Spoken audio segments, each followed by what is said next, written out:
everybody hear me? Everybody hear me? Okay, so listen, right now is their meditation and lunchtime, so I need you guys to be as quiet as possible to respect their peace. And we will also, if you guys have flowers or donations or anything like that, that for them, we ask that you take it to the donation table underneath the Morristown Landing tent. They'll be there to pick those up afterwards. So just please, y'all don't mind if you have donations and gifts. Just please make sure to take it down that way.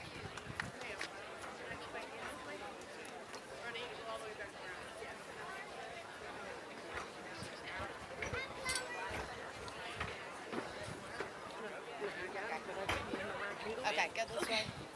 Thank you.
Well, they're both right there.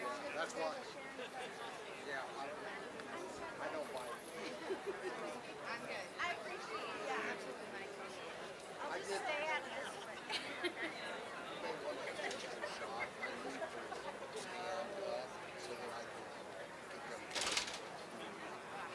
So you just double check. And Bree, Yeah, I got it. Once they got it.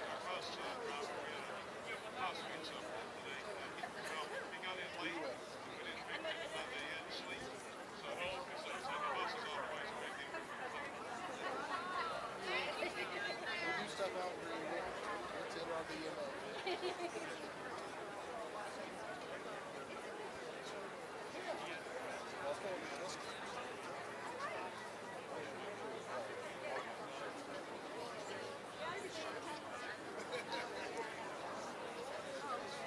I just walked right past her. We were like, did she realize? I was going to say something, but...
pretty much a podium.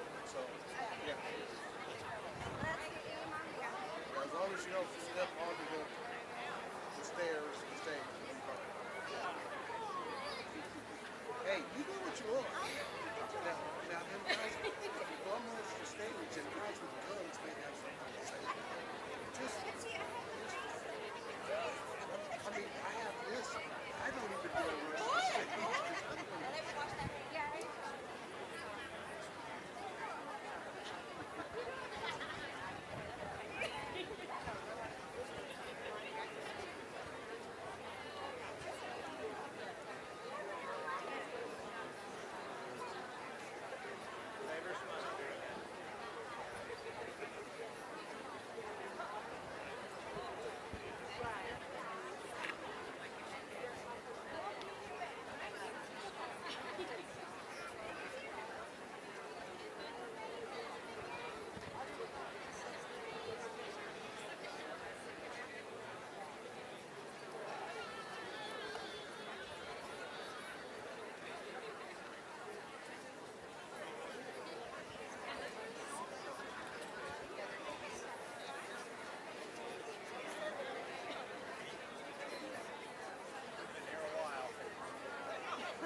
concurrently.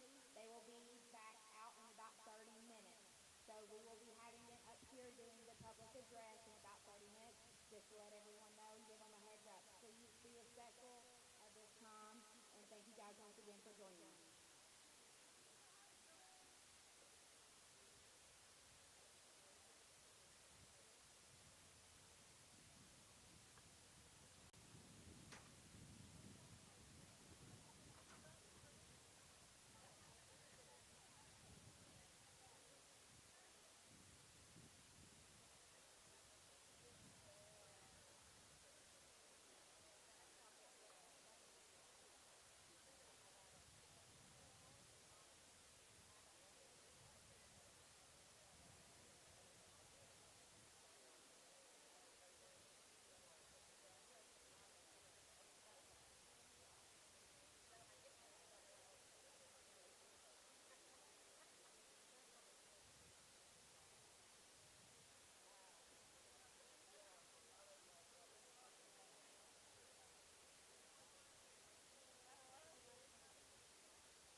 I'm gonna try again. Is it echoing?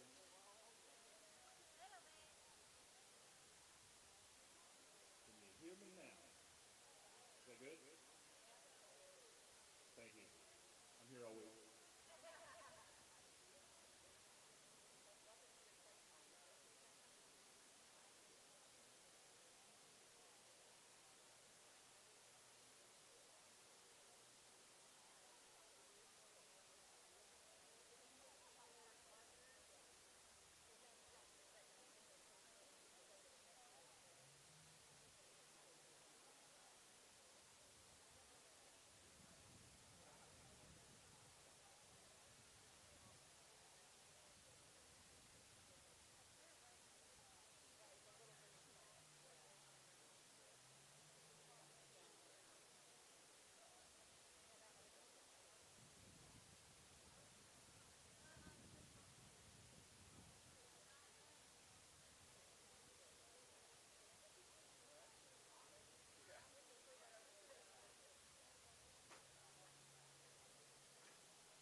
saw the only face with this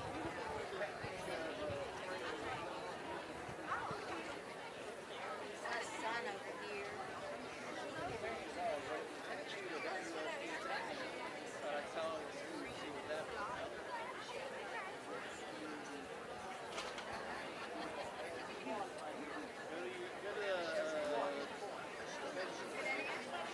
I'll tell you what, I'll send you the face.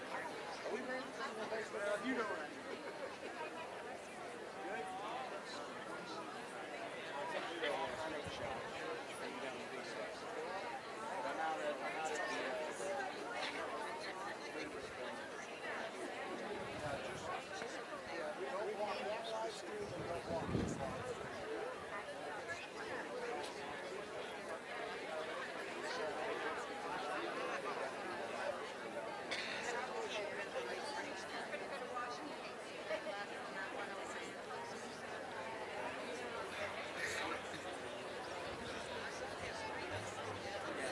It's not a time sensitive thing.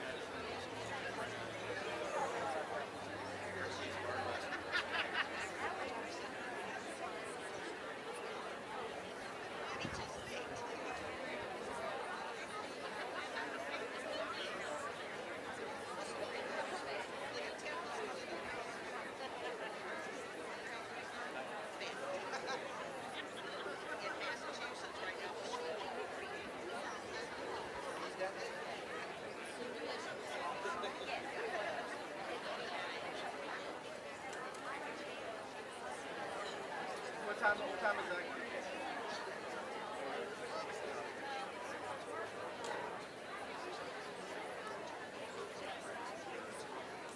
What are you guys doing out there for some sort of ceremony, event, anything like that? Or?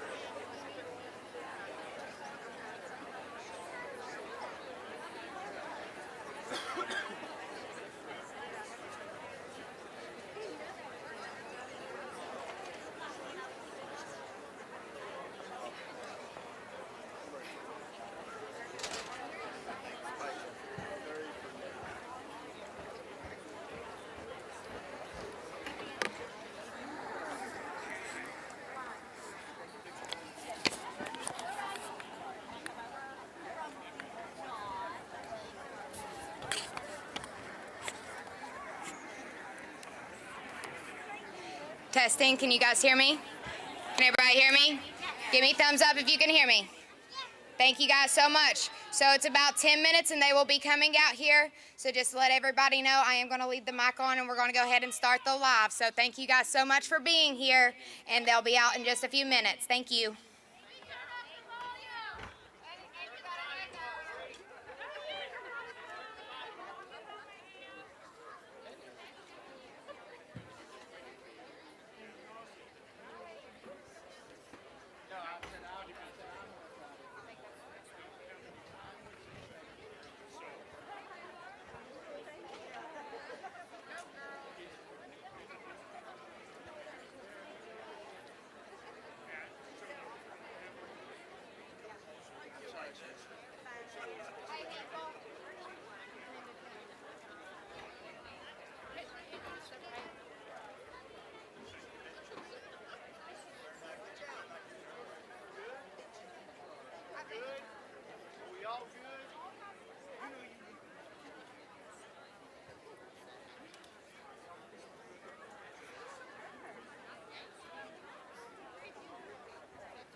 It's alright, it's a hot spot.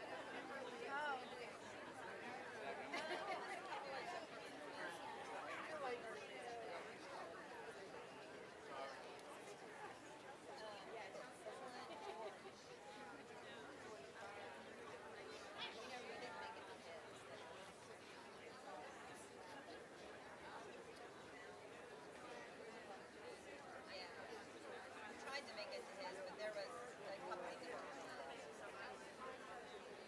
Vermont Flower Farm. He didn't make it. That's up there. Oh, that's it somewhere else. It used to be on the side. They moved.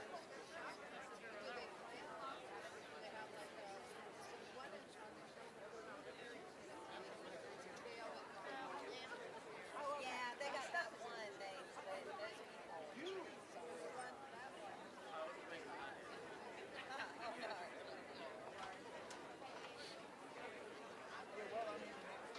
It's in Mansfield, Vermont. The Vermont Flower Farm.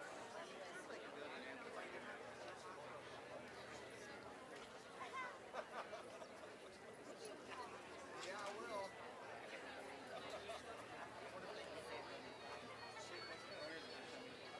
Yeah, I know. They're on their way.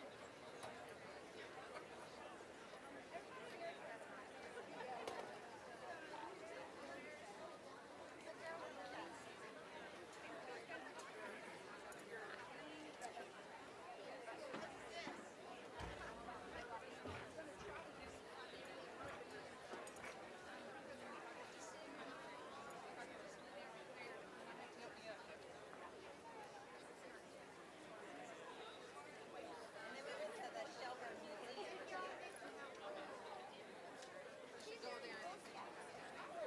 Oh, yeah, Karen post pictures of that. Like, friends.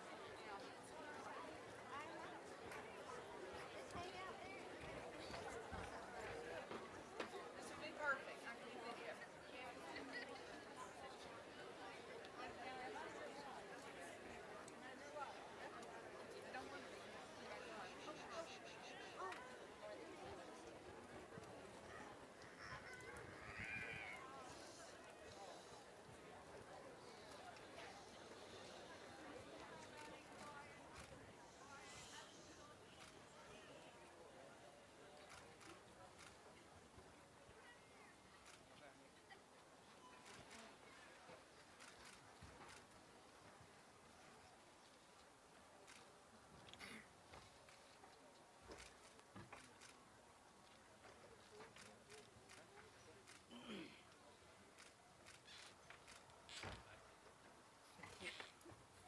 Okay, ไปต่อเลยนี่ต่อเลยต่อเลย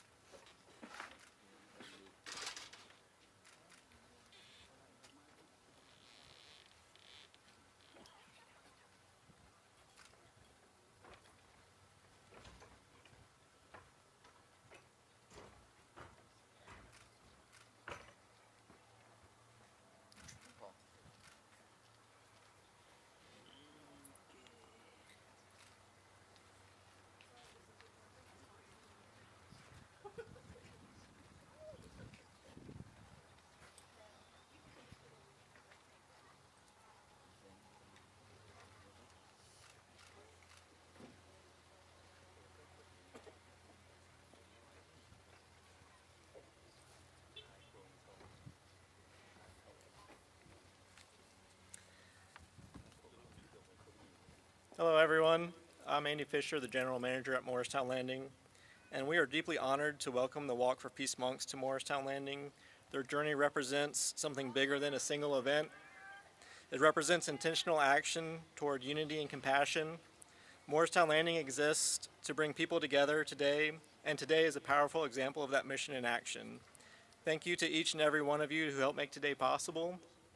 And we offer tremendous thank you to the monks for choosing their stop here at this location on their journey. At this time, I'd like to welcome Andrew Ellard, the city manager, to present them with a Morristown pin as a token of our appreciation.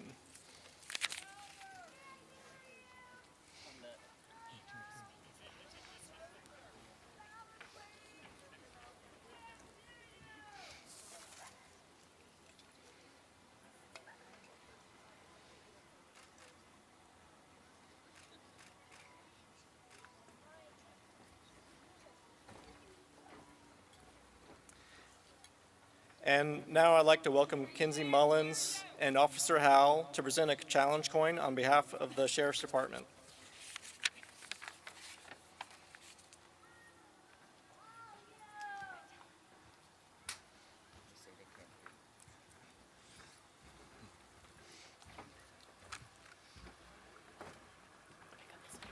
There's not stairs over there. We're going back this way. We're going back this way.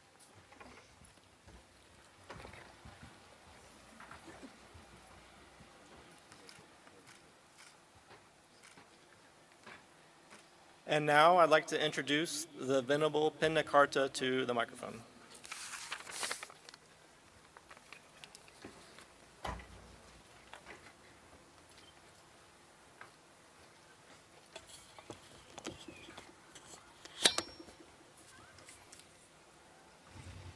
Good afternoon, how are you?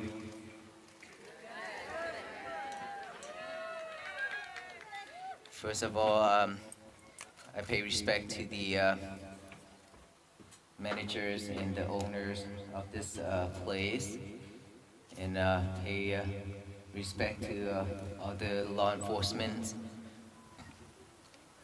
And thank you everyone for coming out this morning to wait for us.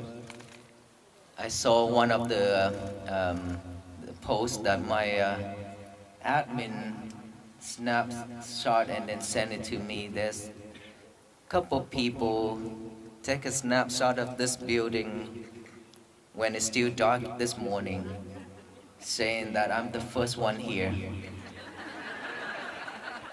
Why do you have to come out that early? Oh, it was you? Thank you so much. That is so much love. Well, this morning, last night, we arrived to our night location. It's like after 1 a.m. We arrived late, and then we had a talk this morning. And so after that, we still have to wait for our bus. The driver have to take some rest. Therefore, we took the cars here, trying to get here on time to see you all. I thought that after Washington, D.C. and Maryland, we'll go and we will head back directly to Fort Worth, Texas. I didn't know that we have stopping points like this. And then until my journey coordinator told me. And so I say, okay. And then when I came here, I see so many people waiting for us. It means that all of us willing to walk even after the journey in Washington, D.C., right? So we will continue this walk until the end of our life.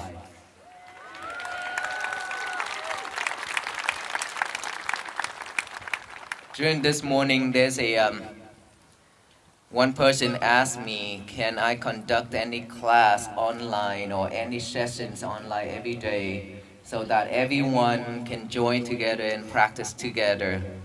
Would you like that to happen? And I said that I would try my best. I would try my best to arrange those times. And I know that, like I said, I don't want this journey to end just like that.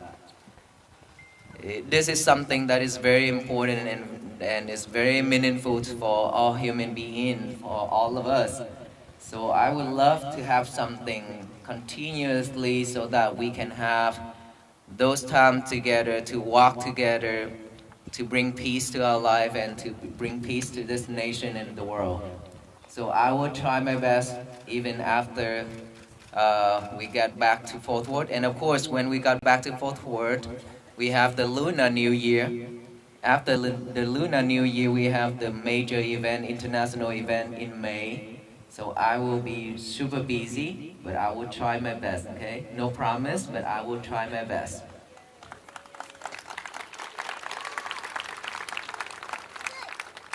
How many of us already practice mindfulness practicing? That's a lot. That is a lot. Thank you so much. How was it? Peaceful heart? Of course, it is very hard. It's not something that we can achieve right away, right? That I said, this journey, we will have to walk up and down the hills. Our path will not be smooth and flat. We will encounter a lot of challenges, a lot of rocks and bushes and trees and bump and all those things along our way, our path, our road, our walk. But we just have to continue, keep on walking, don't give up. Never giving up, even though it's very tough. But that what makes us different from the other people. Like when I practiced at the beginning, I encountered a lot of challenge, a lot of problem for myself. Sleepiness, sleeping during the meditation. The mind is wandering around non-stop. All those things we have to face. We cannot escape, we cannot run away. Because they've been with us for a long time, so when there's right time, right conditions, they're gonna pop up, right? Our job is not to eliminate it, but our job is to acknowledge it. Our job is to observe it and acknowledge it. Then if we keep continue doing that, we will be able to manage all those emotions and feelings, and we be able to stay focused within our breath. When we be able to stay focused and within our breath, our life will be much, much better. Less struggle, even if we have to struggle. It won't be that bad as before.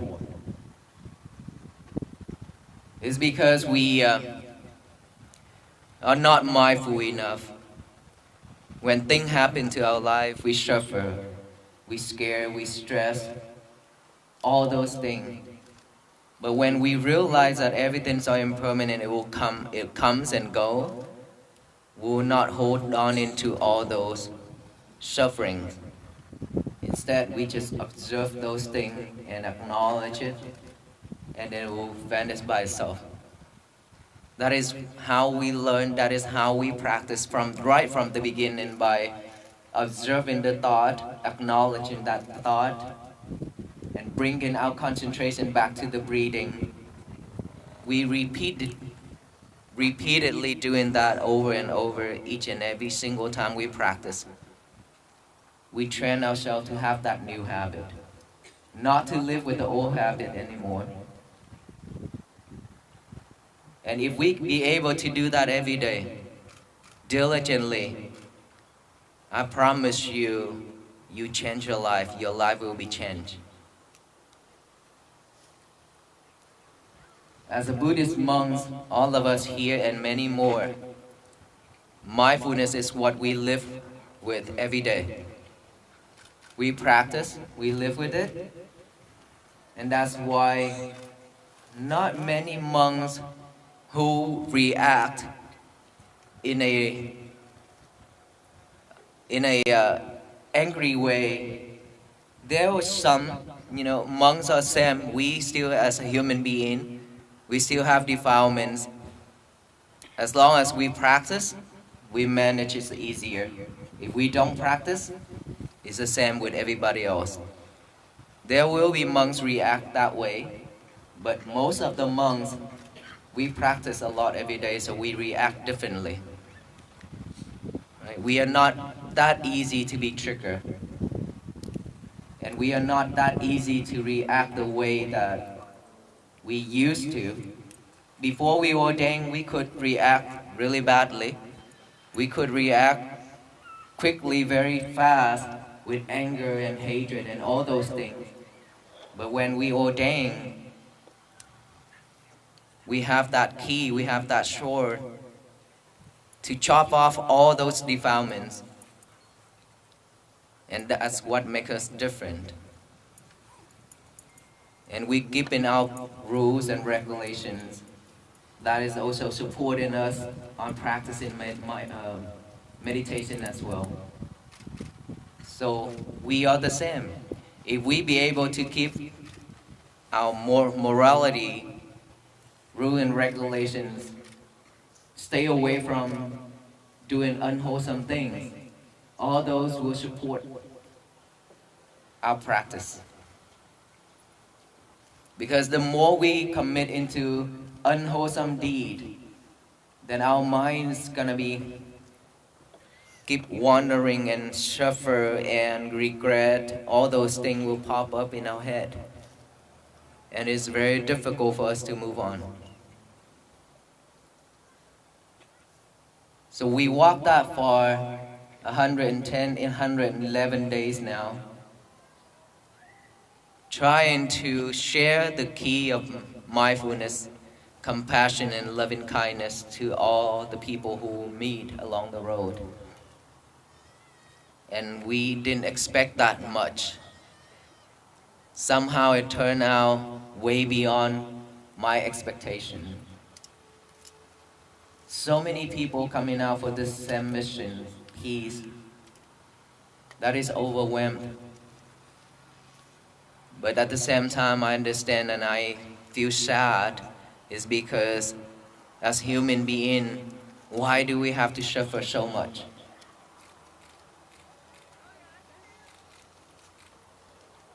And a lot of us cannot find the way out. We don't want to live like this, but we don't know how to get out of all those problems. And I'm grateful that I chose on this path, to walk on this path. And I am grateful that I meet all of you. When we meet like this, for us, we know, we understand that there's a connection between all of us in many lifetimes already. It's not coincident.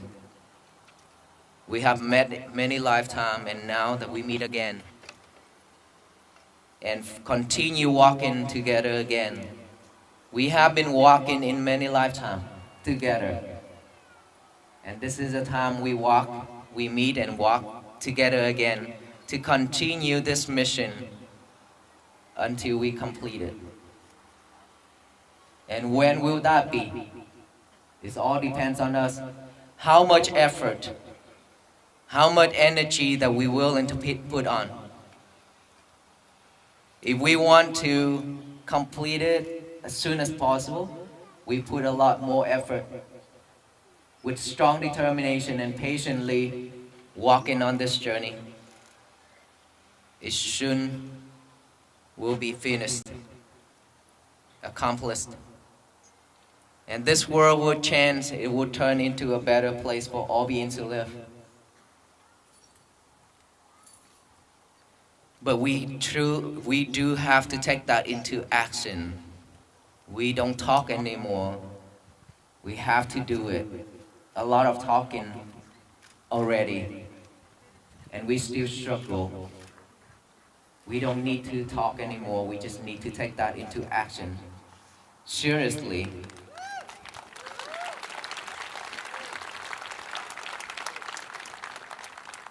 How many of us already write out the message, today is going to be my peaceful day? Okay, growing. Back then when I asked a crowd, thousands and thousands of people, and when I asked, I only see like 20 hands up. And now it's much more. It means that we take that seriously. I repeat that. It's very simple. Writing it down on the piece of paper sounds like this is something that is teenagers and kids do, not adults. But it's for all ages. It's very simple but very powerful when we give our hand and our mind a job pairing together. Okay? remember that we are practicing mindfulness right now. That is why writing it down is a way to train ourselves to stay focused on one thing at a time. When our mind is doing just a thinking only, there will be a lot of different thoughts popping up, mixing it together. Now that we have two jobs to do, which is the hand and the mind pairing together, it's different, it makes a difference. We will be able to stay focused on this writing easily and strong. Okay? So writing it down, today is going to be my peaceful day. And then read it over and over with our eyes. Means that our eyes and our mind is pairing together at that time. After the hand. So it's pairing. Our eyes always looking out there for things.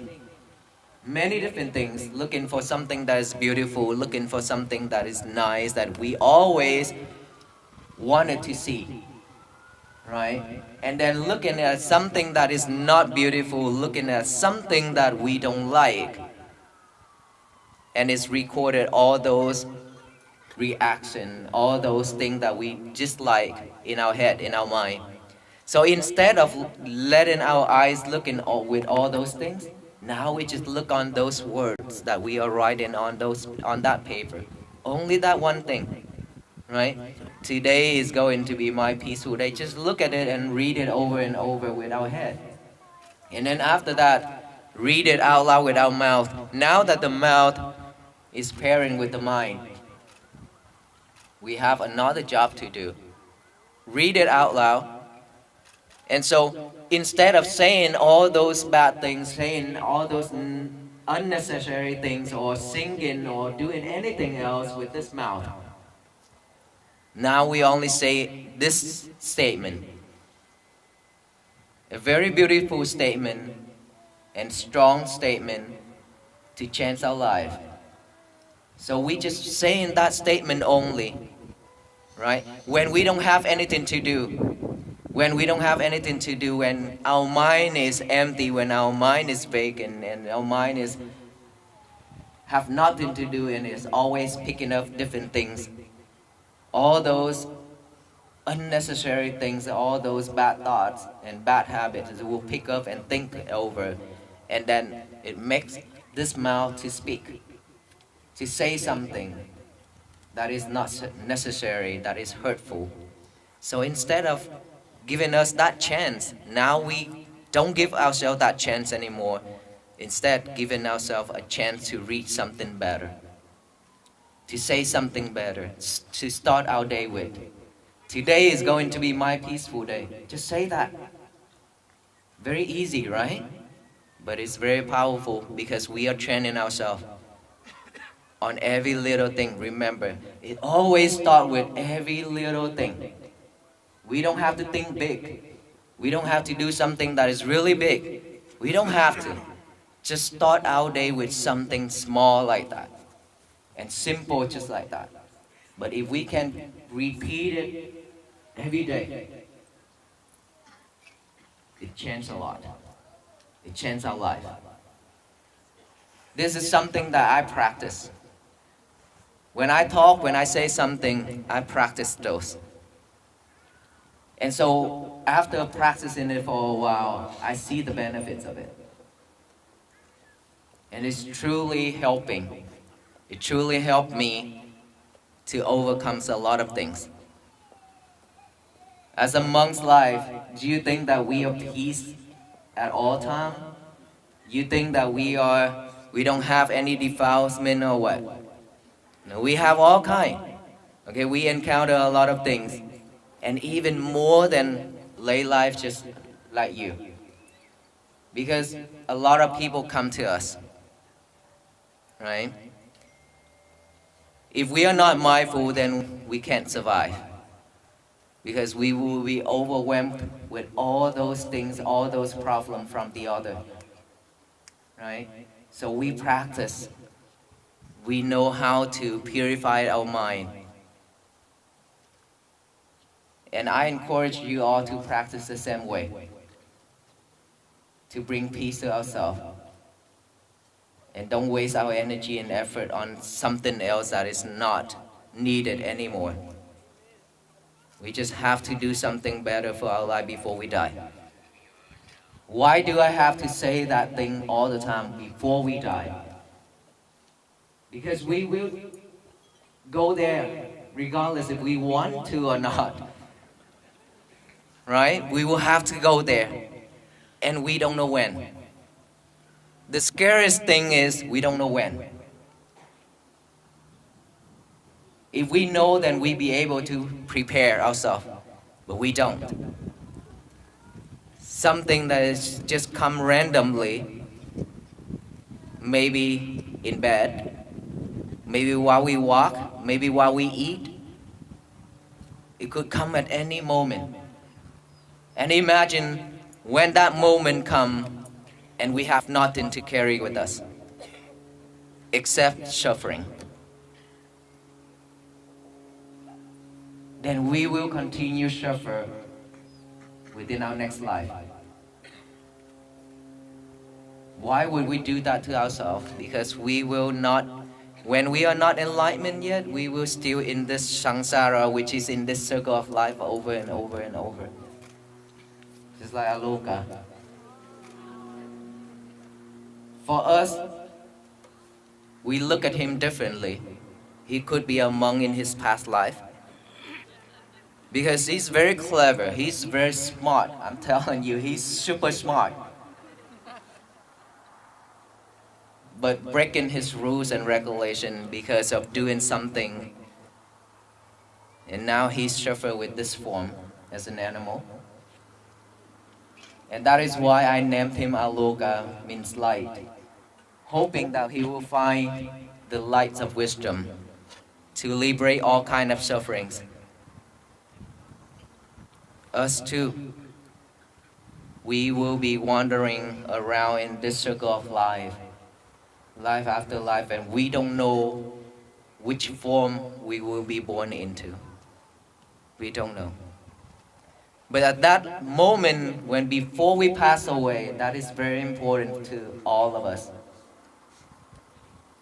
You know, when we die, before we die, we are the only one, the only person in this world can see our life, our next life.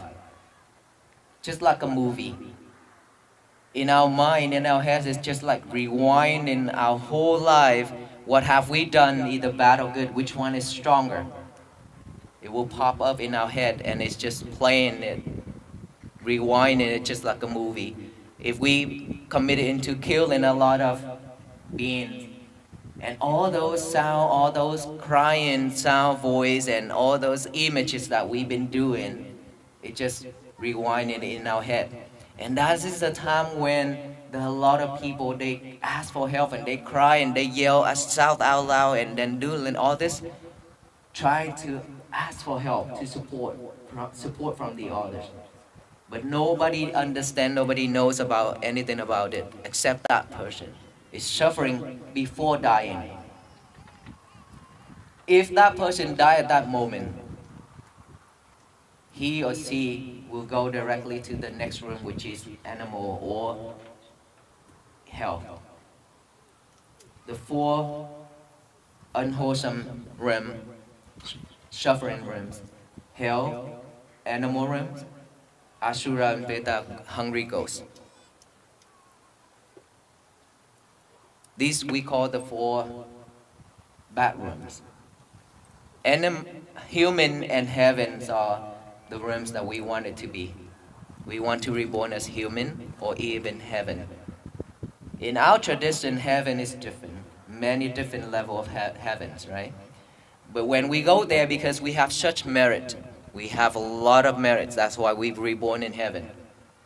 But after enjoying in the heaven for a long time, when our lifespan is over, we will go back and reborn into a different realms. Depends on our karma. That is in our tradition. So heaven is not final stage, final destination, because we still born and reborn and reborn. So these 6 places where all beings will be reborn again and again over and over until become enlightenment, the place where we call nirvana.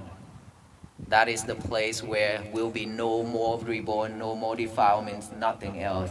That is in our traditions. So I'm sharing all this to let you know that regardless of our belief or our religion of practicing, we are not here trying to spread Buddhism or promote or to convert anybody, but sharing all those to let you know we should do something better for ourselves before we die. Before we die, we should have something to bring with us, but not material. All these materialities will have to leave. We cannot carry all those with us. But what will come with us is either wholesome deed or unwholesome deed that will go with us continuously to the next life, or anywhere we go, it will come with us. So we should do something better before we pass away. That's why I always said, when I go to the funeral and people send a card saying rest in peace, and I keep asking myself, is it really rest in peace? You cannot rest in peace when you live a life suffering. Right? In order for us to rest in peace, we have to have a life with peace while we still survive, while we're still alive. So practicing mindfulness to purify our mind, to manage all kinds of emotions and feelings, to live a better life is what we really need right now. And for the rest of our life, that is how we create peace for us, our life and our family and our neighbors, our society and our nation and the world.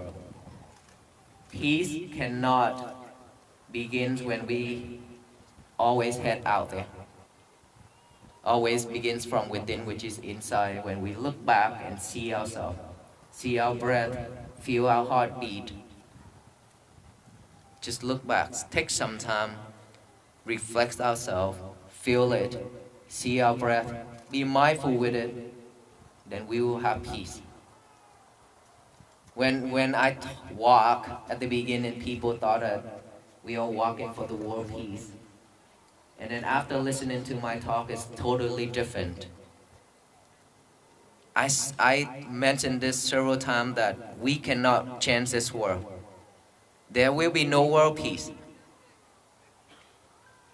But there will be world peace if all the people doing it together, not the venerable monks alone.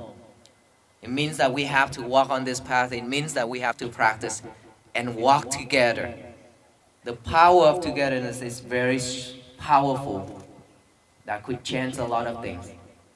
Change our life, change this nation, change this world. So please practice diligently every single day.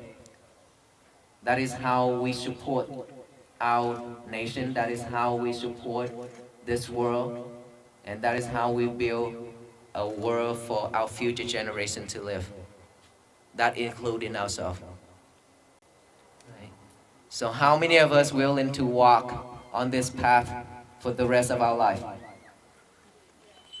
All of us?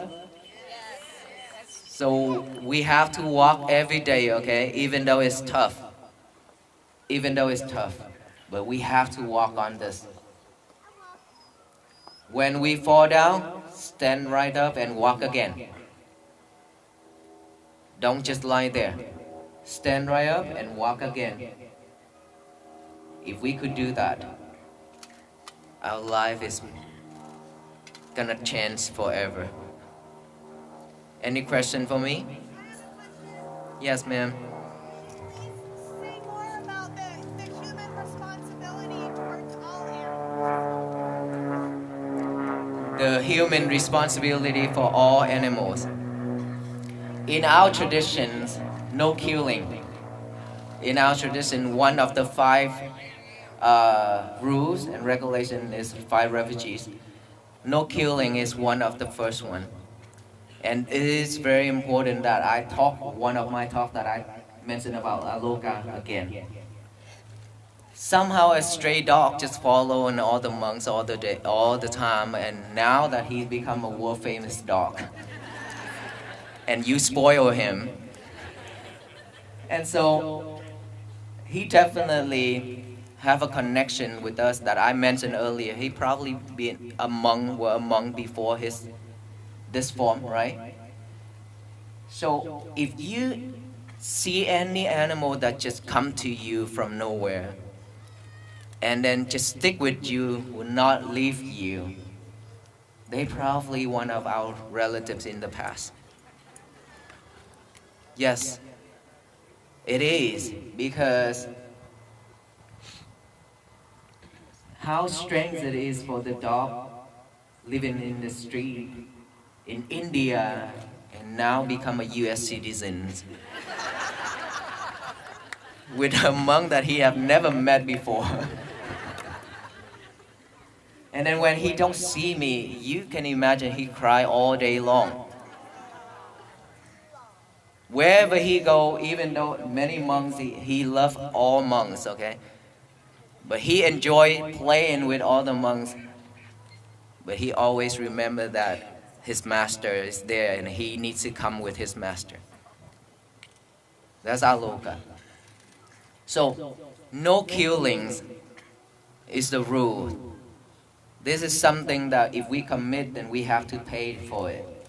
No one else can replace it, or no one else can suffer for that karma for us, right? So no killing is one of the rules in Buddhism. And if we live in this world all life, because they also afraid of death, dying, they also afraid of hurting, right? We are the same. Imagine if we happen to cut our finger. That feeling is very scary, right? Animal the same. They scare too.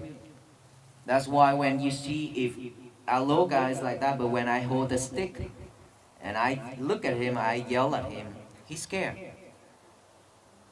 When I try to teach him something and he's not listening, I hold the stick and I teach him, he's scared. He trying to back up. Same thing as all animal. They're afraid too. They have that. It's just they cannot talk. They don't know what is right, what is wrong. They just survive like that. Imagine all the animals like dog, pets in United States is totally different. But in many different countries, they suffer a lot. They don't have food to eat. And lately, I mean, in the middle of the walk, midway, I received many information from India saying that stray dog in India has been killed a lot, and asking me and Aloka to do something. And I said, we'll check on it. We'll see what we can do. But we should, I mean, regardless if they are our relatives or not, but they have a life. We should respect, we should give them that life, because we don't know when is our turn. Could be us later, right? So always share love, because loving kindness is towards all beings, not just human beings. That is why I talk about loving kindness, because loving kindness has no boundaries. Yes? I have a question. You had talked about three of the monks joining you on a previous journey. So I was curious how you went about selecting the other monks for this role. First of all, we have to have health-wise, and then be able to walk that far. To walk that far, I mean, our feet is really tough. So he's been walking barefooted for 15 years.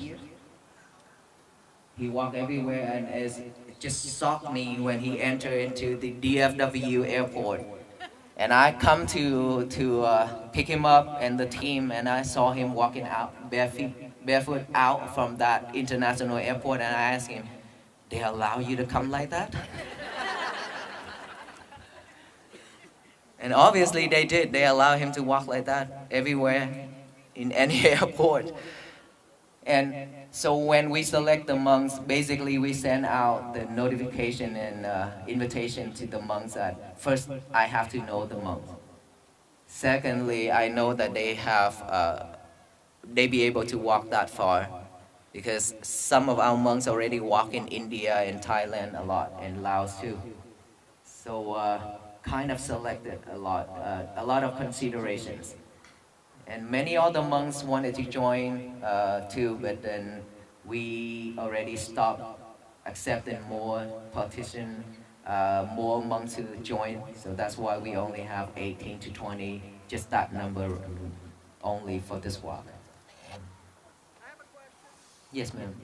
In regards to meditation, do you always do the breath, or do you ever do a mantra type meditation, like transcendental meditation? Yes, ma'am. So the breathing is the main one, but we can also add mantra or let's say I always do at the beginning, I do Arahant. Arahant is one of the quality of the Buddha. So when you breathe in, you can also recite Arahant or Buddha. Breathe out, To. When you breathe in, recite Buddha. Breathe out, recite To. Buddha, To, Buddha, To. Along with our breath, silently, just like that. The way of doing that is to help us, meditation is very boring. When we have to make ourselves sit there for an hour to concentrate on just one thing is super boring.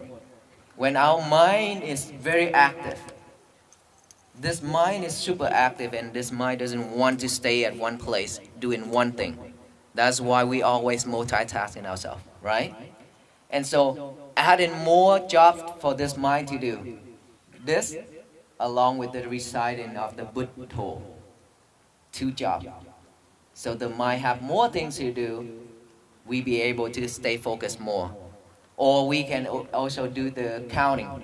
Breathe in, count 1. Breathe out, count 1. In, count 2. Out 2. In 3. Out 3. In 4, out 4, in 5, out 5, and then reset from 1, 1 to 6, 6, and then over again, 1, 1 to 7, 7, 1, 1 to 8, 8, 1, 1 to 9, 9, and 1, 1 to 10, 10, and then start it over from 1 to 5.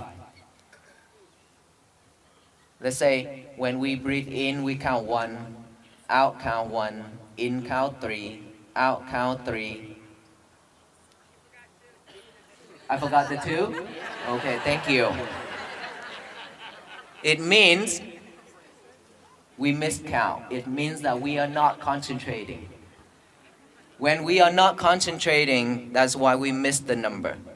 Okay? So that is when you have to start over from 1, 1 again until you get it right. That is how we support our concentration to stay focused. As long as when you count 1, 1 and then you jump to 10, 10, there's something wrong in between. All right? So start over again from 1, 1, 2, 2, 3, 3, 4, 4, 5, 5. Yes. In the 2,300 miles that you walked, what have you learned about our country and all the people who came out? I learned that I mentioned that I feel sad at some point that people are suffering too much, a lot, and we all need help. And I, along with all the venerable monks, we couldn't do much.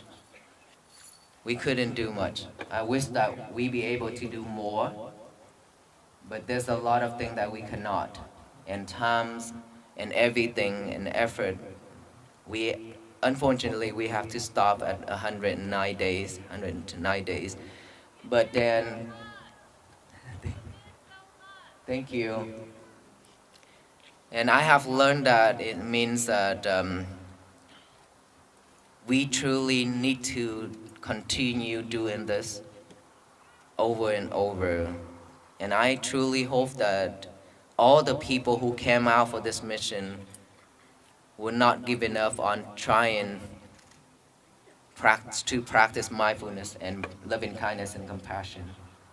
As long as this much of people practice, I believe with this power and with this positive energy will spread out very quick and very fast. Just like this movement, it spread very fast and very quick to the point that way beyond my expectation that I said. I never expect this much of crowd, and I never expect myself standing in front of thousands and thousands of people to talk every day. And millions of people join in to support this mission. So I truly believe with the power of all of us here and many more, one day this world, this nation would change. But we have to practice every day. We have to walk every day in order for this to happen. Yes. Thank you, ma'am. I have a question. At any point during your journey, did you start to lose motivation? And if so, what did you do to regain that motivation? Never happened that way. There are days that we are very exhausted, yes. Many days that we are exhausted. But losing motivation and thinking of giving up is something that is not with us. Because this path we chose, no one forcing us to walk on this path. We chose on our own, right?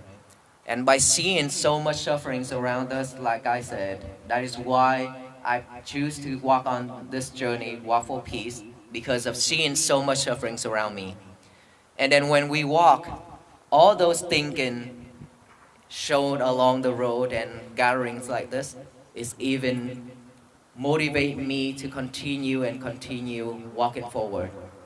So giving up and no motivation is something that is not with us. But if we have those, then please think of yourself, think of loving yourself more, because without loving yourself, it's gonna be very hard. No one in this world loves us more than ourselves. Love ourselves means do something better instead of something that is unwholesome. I have a question. How did you decide on the particular route that you took from Texas to DC, and why that particular time of the year? I mean, it was pretty brutal with the cold. Yes, ma'am. So when I decided to walk on this route, a lot of people ask me, where are you going? I say, what's in DC? And they laugh at me and they say, you know that you walk on the wrong direction, right? I say, yes, I understand. But this is the path that I chose. So initially, we walked round trip to Washington, D.C. and then walk back. It's because of my mileage that I calculated wrong. After my member told me that, and then I decided, okay, just one round, one trip, one round, just one way only. And so, but we already decided to walk towards this state. And at the beginning, many people warned me, you know, walking on this route and going through all these states is very difficult, right? I say, why? They say that it's because of religions-wise and then politics things and stuff like that. I say, it's okay. I'm not walking to do anything. I'm just walking to raise the awareness of peace to the people who I will be meeting along the road. So it really doesn't matter. And obviously it did. It showed me that people along the road show me love, a lot of love. Along with that, there are people protesting. Along with that, people cursing at us and then shout at us and yell at us. But all those, it's okay. Because this life, I say, we cannot expect our path to be smooth and flat. We just have to take everything in as long as we know how to manage our emotion and feelings. As long as we know how to react to those things. That I say, because they are sufferings, because of defilements. That's why they say the thing they say, they do the thing they do. They are suffering. Why do we need to add more suffering to them? When we are talking about mindfulness, when we talk about compassion and loving kindness, so we should share loving kindness to all those people who have a lot of things in their mind. That's why they say and they do the thing they say and they do, right? So for that reason, I just take on this journey and walk without any hesitation, and walk like that. Even if we have to sacrifice our life, we happy to, because when, like I say, if we know that this path, this thing we do, bring benefits to ourselves and to many beings, many people, go for it. Go for it. It's okay. Once in a lifetime, we sacrifice something for the better, for many people. Why not? Better than bringing suffering and tears to the world, right? So that's how I chose this path. Thank you. You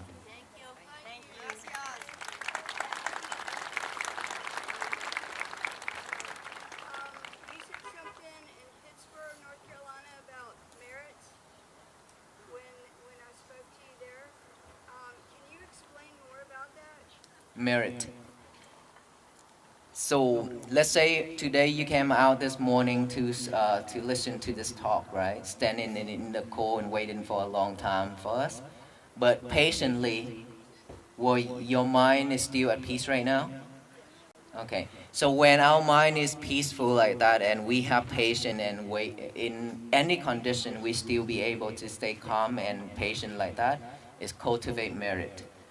Our walk like this, every step, if we be able to focus on our breathing, as long as our mind is not defilements, not like bad thoughts or anything like that.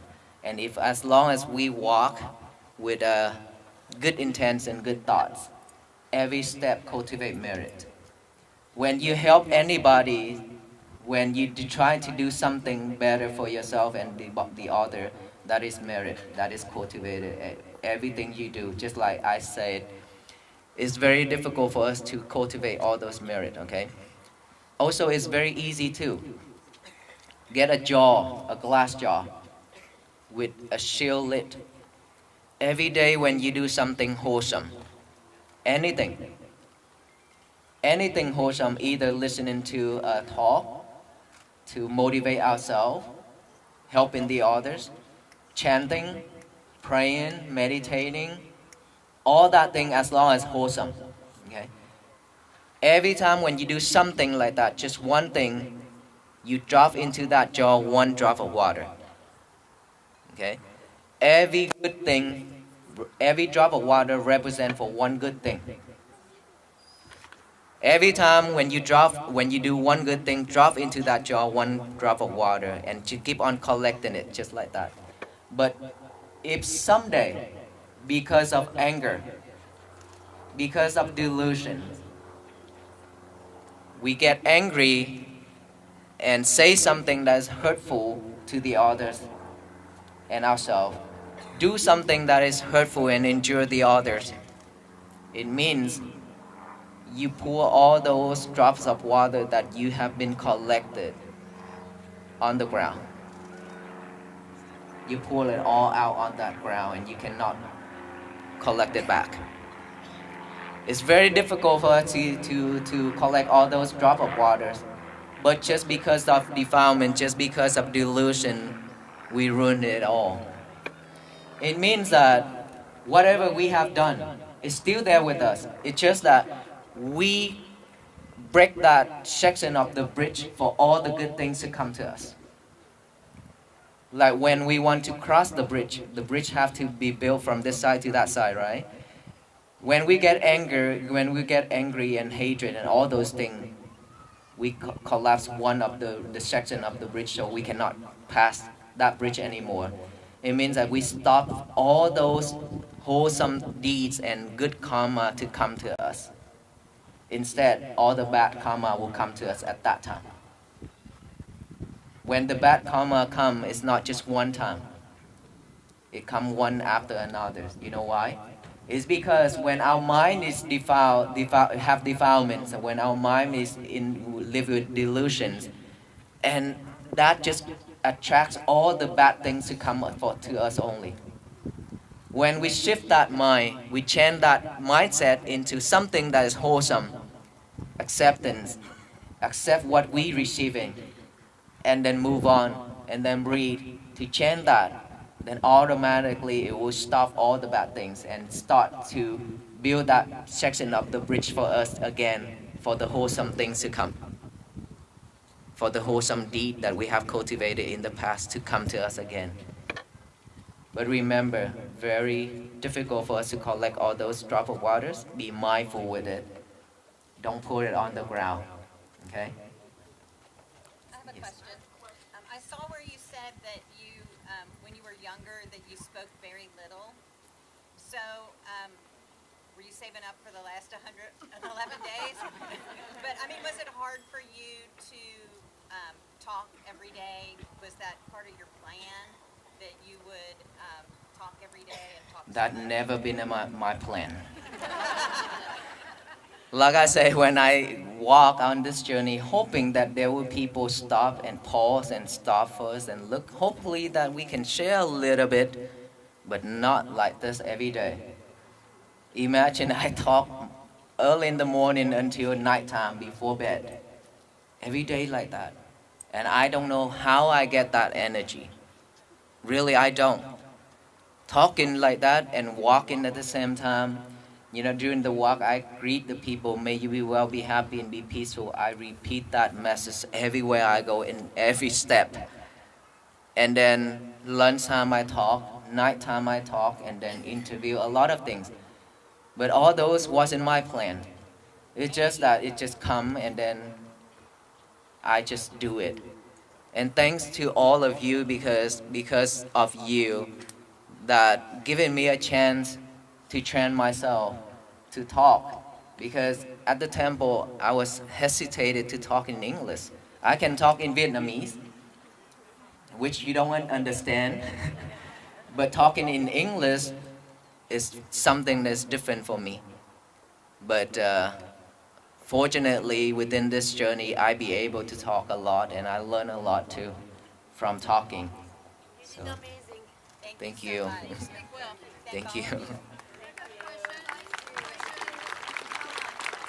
Yes, ma'am. Do you practice any form of yoga or Tai Chi or anything to keep you limber or this? As a Buddhist monk, we usually we practice something that is like very sharp, like not type of yoga like yoga, but some type of movement that is suitable for the monks. And I do practice Tai Chi. Yes. Yes. What would you say to the young people in East Tennessee? Because of all the technology and all the things that are going on in the world, futuristic wise, for peace and kindness. I answered this question before. Our future generations. On this journey, I've seen a lot of kids and a lot of teenagers coming out for us, which is make me really happy because they are our future. They could be the one who bring peace to the world, okay? But at the same time, it concerns me the way we teach our kids. It's because of technologies that she mentioned. Technologies nowadays way beyond, way up there, right? And it seems like it's out of control. Just when I walk along, there are so many phones pointing directly to my face when we walk. And that is how we live nowadays, with this smartphone everywhere. And sometimes we cannot survive without it. Sometimes when the internet down, we suffer a lot. We call the internet company and complain one after another, and we yell at the customer service so much, right? Imagine if one day everything shut down. What can we do? Can we still survive? There's some days that I talk. We probably, when we rush out of that door, we can forget our kids at home. It's okay for us, but then if you forgot your phone at home, you're gonna rush back to pick it up. That is really sad. And we live with that phone. Of course, that is the way of communicating with each other, but it's too much. We use it way too much and beyond what we need. We don't need to use that much that we use it. Even this that I talk almost every talk, that we bring our phone to the toilet and talk. And play around with the phone in the toilet, and I don't know why. I really don't know why. When I go to the toilet and I hear on this side talking and on this side talking, and who is doing number one and number two for you? And I keep asking myself that question, why and how in the world you choose the toilet to be your secret place to talk with your lovers? But sadly, that is how we live now, even in public. When we do it number one, number two, the person who we talk over the phone, they could hear it. But seems like we don't care. No respect at all, right? And so the teenagers, the kids nowadays, they're doing the same thing. They are doing the same thing, and they using social media way too much too. I know that this is very hard for all of us, but we do need to reflect this. We need to think again about this. We need to set a limit for our children, our kids.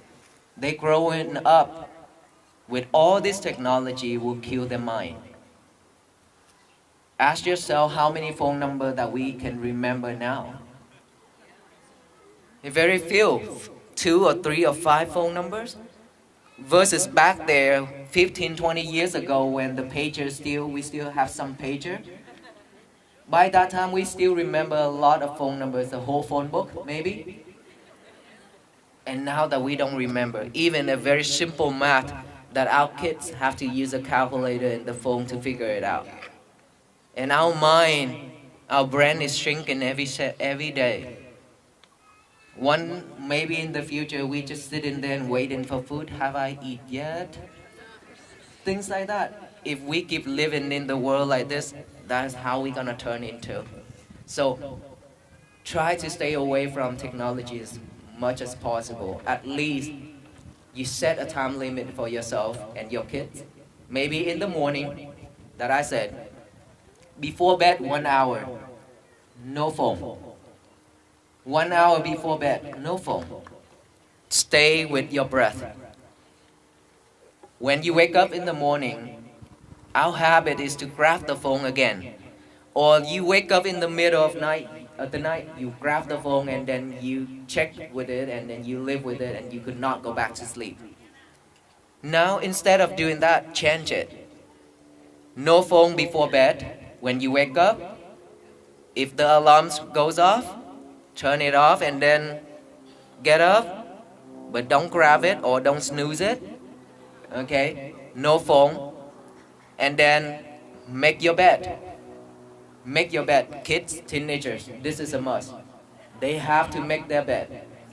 Don't do it for them. Don't do it for them. Let them have a chance to fix it. Let them do it.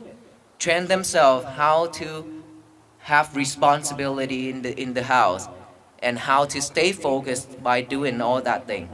Right? Make their bed and then go to the bathroom. Again, no phone in the bathroom. After you come out, write down the message. Today is going to be my peaceful day on the paper, like I already said. And then after that, focus on breathing again. 1 hour before you have breakfast, maybe.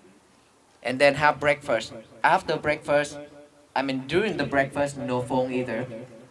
Because when eating, focus on eating. And then after breakfast, you're more than welcome to touch your lover. It's okay. From there. Okay? We just have to change the way of living. Seriously, this is very important.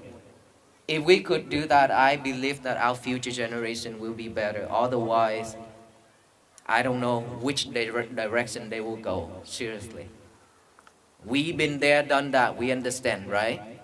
So please think about it. And if you happen to lead your child, your children on that direction already, then please change it. Don't let them use the technologies. You have to set a limit for them. Train them while they're still young. It's better. Like us now, it's difficult to train because our bone is stiff now. Even though now we want to sit cross legs to meditate, it's difficult, right? But the kid is suitable to do all this, so we should train them now. Okay, thank you. So you have a question? I was just wondering, I know the weather got very brutal of the wind and the cold and the snow, and some of you got sick. If all of you are well now? Not all of us are well. We still have some still sneezing and coughing and cold, but we are okay. We still be able to walk.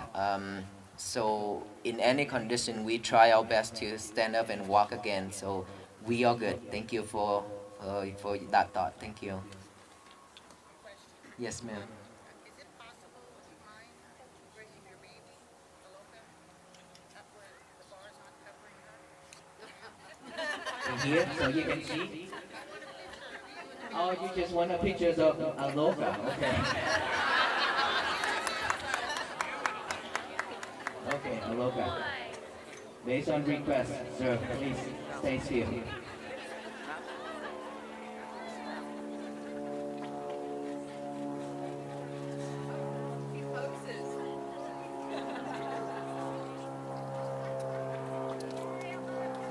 Thank you so much, everyone. Okay. All right. May you all be well, be happy, and be peaceful. Thank you so much.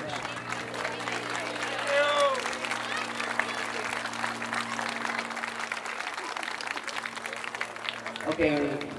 One last thing. We'll pass out the peace bracelet for all of you. Okay?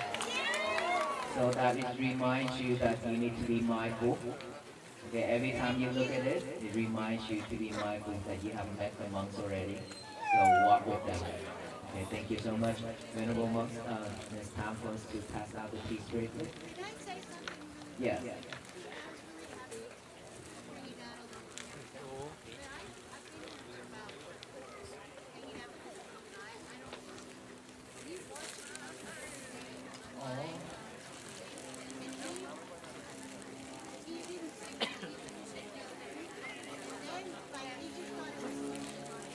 Baby, come here. Come here.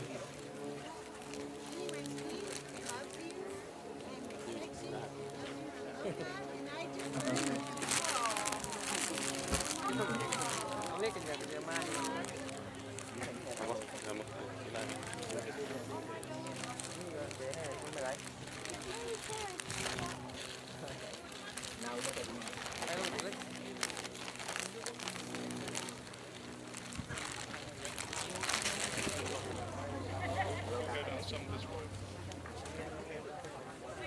Okay, come back here, Aloka.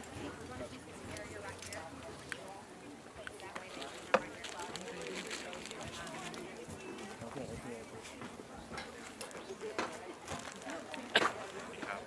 how are you?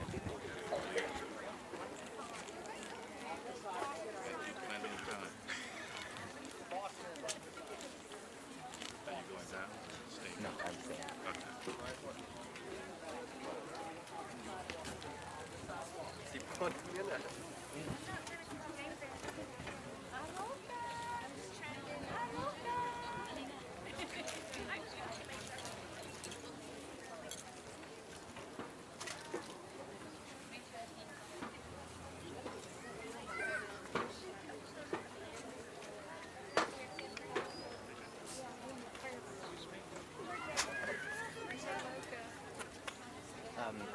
So if you received the bracelets already, please make a way out for the people at the back and receive one as well. Thank you so much, everyone. Can I say something to Aloka?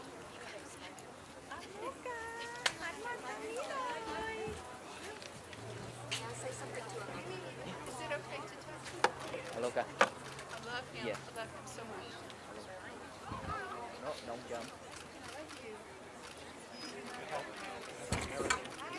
Hey, baby. I hope your hip is well. Oh, Get out when you take a knee. thank you. Thank you. Yeah, this is mine. He's got a heart. Absolutely. And then I brought my mom with me. She would have been, this is her birthday. She would have been 79 today. I'll get one up close. This is my kind of like a Tilt this way. Aloka. Please, this way. There you go. Aloka. Thank you so much. Thank you. Thank you so much. Thank you so much. Thank you. Will you bring Loco down?